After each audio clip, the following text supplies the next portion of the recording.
Hello friends, Heidi here from Rain Country. God is good all the time, and I'm here today to make another batch of honey infused garlic, and I want to show you some of the different options you can use. I'm going to show you how I make this particular batch, and I do it different every time, so this is why I have a few videos out on this.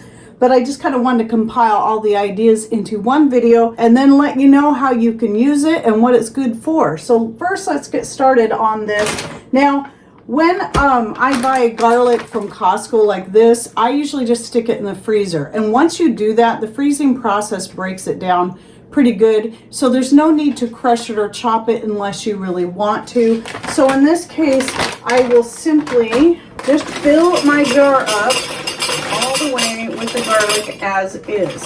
Now, in a previous video where I was using fresh garlic, I did take my little masher here that Patrick made for me and just broke it up just to kind of crack them open a little bit, and that helps them, the honey and all the spices and goodness, to infuse deeper into the garlic.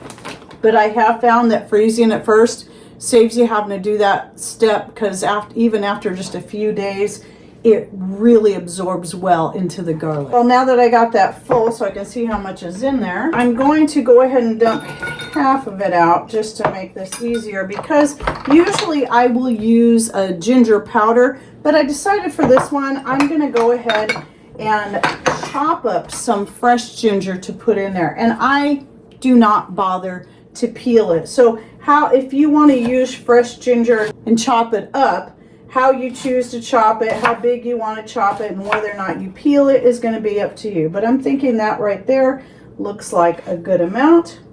And so I want to chop it kind of small in this case. Okay, there we go. And so I'm going to do some of it in there, some of it in there, and then we'll kind of shake that up a little bit. Using a chopstick to stir with makes it easier. This is actually a stainless steel one sent to me by one of my followers. So I'm only doing that with this right here with the ginger, just to make sure it's well blended. And then I'm going to go ahead and add my spices in directly to the jar, and then I'm going to pour this on top. And so I like to use nutmeg, and I use about a little less than a teaspoon of that, maybe about a half teaspoon. These are just going to be general measurements. You will need to adjust it to suit you. So then cinnamon, I'll use a little bit more of that. I'll go up to a teaspoon of that. Nutmeg, though it has many great health benefits, you do have to be careful not to get too much. So you got to watch your intake when it comes to nutmeg. And then cloves, we'll put maybe a little closer to a teaspoon. So these are all herbs and spices that are really good for helping to prevent and recover from colds and flus, which is why I'm using them. Another thing I like to add is something really spicy. I've used my own peppers. These ones are dried, but my own homegrown peppers. And you can see that in this jar right here, this photo. The very first batch I made, I put that in there, but I do like to save these now for making a pepper that I put on my food for flavoring, because I love the flavor of it so much. So I actually prefer using red pepper flakes.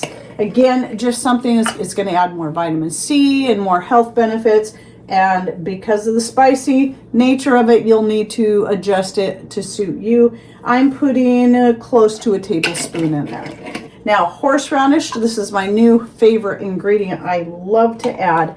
And to this, I'm going to put a heaping tablespoon. So we're going to get a lot in there. I love using a lot of horseradish when it comes to this. Now, and the thing that's great about horseradish, if you can handle it, if you got some kind of head cold or any kind of stuffiness, that horseradish is really going to help to clear that up. So you can see how that looks so far. Now, another thing I do add from time to time is black seed, just because it's a way I can get the black seed into my diet more, and black seed has a lot of great benefits. And by the way, I'm working with a pint-sized jar. I did forget to say that. So I'm going to do about a tablespoon of black seed in there. I'm going to go ahead and put the rest of the garlic and ginger into the jar to top it off. I just like to get my spices. You can actually mix all this into a separate bowl or measuring cup first, and that way you can mix it really well. I just don't find it super necessary, but this way, you know, getting everything in the center, when you go to shake it, because you're going to want to shake it every day, that's going to better mix everything than if you just put it on top or on the bottom.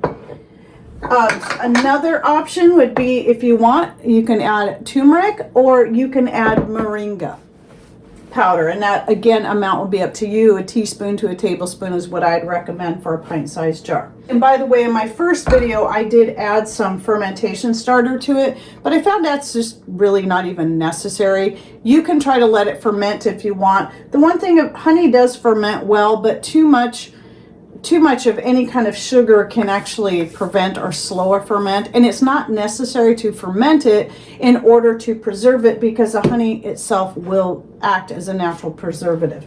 But if it does ferment and get bubbly, that is great.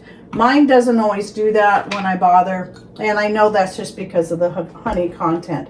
So what I'm going to do is I better use this in case I, make a big old mess. I'm just going to pour it directly from the container. Now this is the Azure Standard Orange Blossom honey, which I really love for doing this kind of thing because it is a runnier type of honey than some others I've gotten, like the Raspberry Blossom honey is much thicker. This one is much easier to work with. So I'm just going to go ahead and pour that right over the top and just let it run down in there. And I'll need to keep adding it as I go. So you got to give it a chance to run down into the jar and get around all of the garlic. And so I'll just keep adding that in there as I fill that up. So I'm going to let that run down into the jar. You can also take your chopstick and kind of push it down in there and stir it up a little bit, and that will help work it down in there. So as that's working its way down there, let's talk a little bit about the purpose. So I did say that the main reason people make a honey infused garlic, though it can make a tasty snack if you like that kind of thing, that's not really the purpose of it. The purpose of it is as a cold and flu prevention. So people will take maybe a clove of garlic every day when there's colds and flus going around, just to help prevent getting it, to help boost their immune system, because garlic is excellent for that. Raw honey is excellent for that. And so are all the other herbs and spices I've added in here are very good for that. Or if you're already sick, even take some maybe 3 times a day to help you get over whatever illness that you have. Now, the way you take it is also going to be a matter of choice. Now, some people like to go pick the whole garlic cloves out and just eat the clove and leave all the honey behind.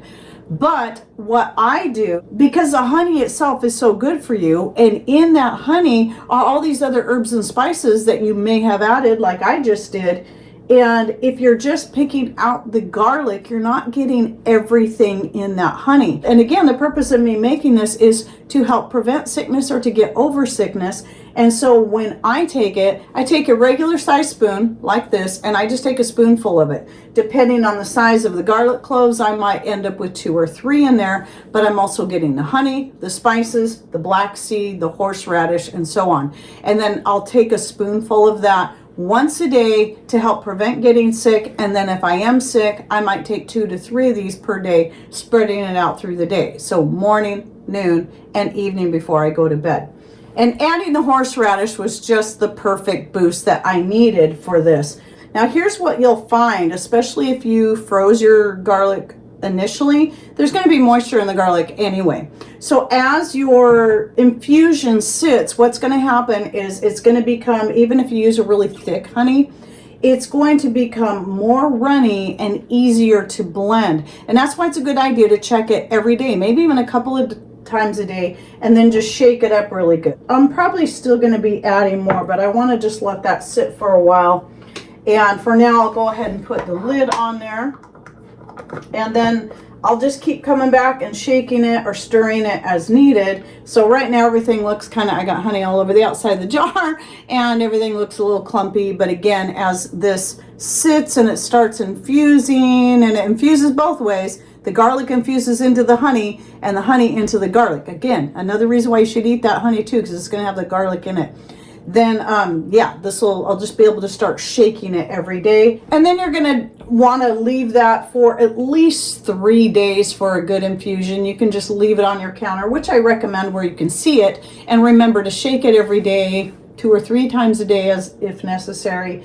And then where you choose to store it is up to you. Remember, honey is a natural preservative. It never goes bad. A lot of people just leave theirs in their cupboard. I prefer to store mine in the fridge because I do like to consume it cold. And I'm more likely to see it that way too, and remember to take it. So if I keep it to the front of my fridge. And then if you are one that would prefer to just pull the garlic out and eat just the garlic and save the honey, yes, you can just add more garlic to it if you want to do that. But some people have other things that they've done with the honey, such as using it as a glaze for some kind of meat that they're baking, and or making some kind of sauce for different meals. And so if you are one that has done that, please share with us your ideas down below. I can see that honey because of the garlic and the spices that I use, especially the ginger and the pepper. This would be something that would be good to use in the spicy orange chicken that I make. And you could use the honey in replacement of brown sugar. And since it's already infused with the garlic, then you're going to get that nice garlic flavor in there. So I could see that working really well for that. But again, for me, I'm just going to eat it as is so I can get all the goodness of everything that's in there. So now what I'd like you to do is, if you have any, what's your favorite way to make your honey infused garlic? How do you take it? How do you store it? And what are your favorite herbs and spices to add to that? Or do you just make just honey infused garlic and don't add anything to it? So share your ideas down below so people can learn from you as well. Oh, and most importantly, if you've used it to help get over a cold or flu or prevent getting colds and flus, share that with us too, your experiences and how well that has worked for you. All right, well, I hope you enjoyed this video. Thanks for watching. Take care and God bless.